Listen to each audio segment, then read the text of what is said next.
ఆ మాట మీద కట్టుబడి ఉండి దీన్ని ప్రైవేటీకరణ చేయాలనేది మా తాలూకా డిమాండ్ యాక్చువల్గా చేయాలని కోరుతున్నాం అధ్యక్ష. ఇంకా లేదండి, ఇంకా కూర్చోండి అయిపోయింది. Question number 13634 minister for revenue reply చెప్తారా సార్?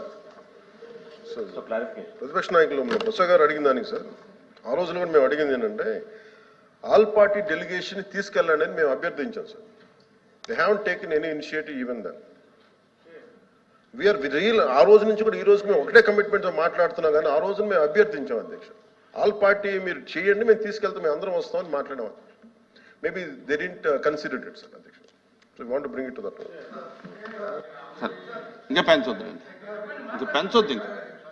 ఇంకా చేయకపోతే అది రికార్డ్స్ లో ఉంటుంది అధ్యక్ష. ఆల్ పార్టీ డెలిగేషన్ తీసుకెళ్ళడానికి ఎవరికి అభ్యంతరం లేదు అధ్యక్ష.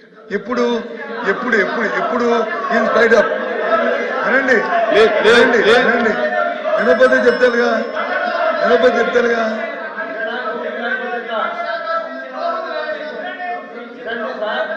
వినండి వినండి వినండి, దయచేసి వినండి. రామారావు గారు వినండి. వినటానికి అభ్యంతరం ఏముంది? వినటానికి అభ్యంతరం ఏముంది?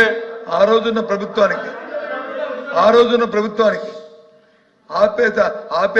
ఆపే శక్తి లేకపోయినప్పుడు ఆల్ పార్టీ డెలిగేషన్ రావాలని మాకు ఆ శక్తి ఉంది. అది ఉంది కాబట్టి ఆపగలుగుతాం.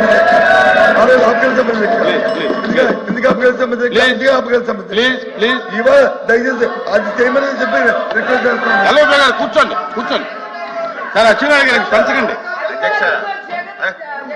కూర్చోమ్మా కూర్చోమ్మా.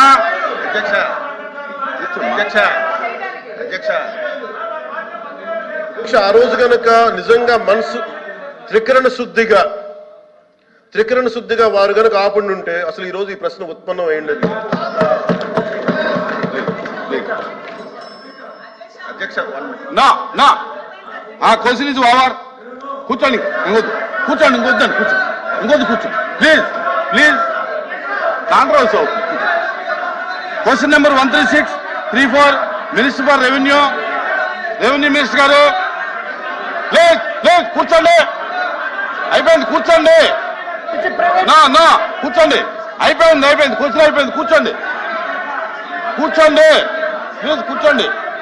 ఎందుకు కూర్చోండి. క్వశ్చన్ అయిపోయింది. మీరు ఇలాగా కూర్చోవయ్యా స్వామి, కూర్చో రాహుల్ కూర్చో.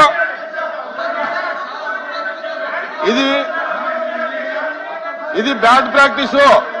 ఇది బ్యాడ్ ప్రాక్టీస్.